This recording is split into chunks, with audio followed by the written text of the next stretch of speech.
رجل المافيا في السليمانية.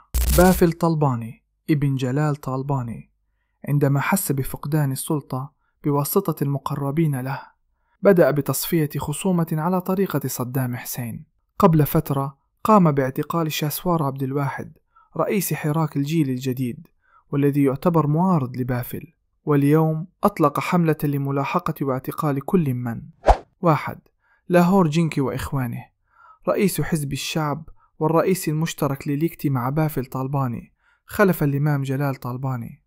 2. برهم صالح رئيس جمهورية السابق وأحد أبرز قيادات إليكتي. 3. ملا بختيار أحد أهم رجالات إليكتي. 4. شيخ جعفر مصطفى نائب رئيس إقليم كردستان وأحد قيادات إليكتي. هل سيحكم بافل طالباني بالنار والحديد؟ هل سيصنع ديكتاتورية جديدة في شمال العراق؟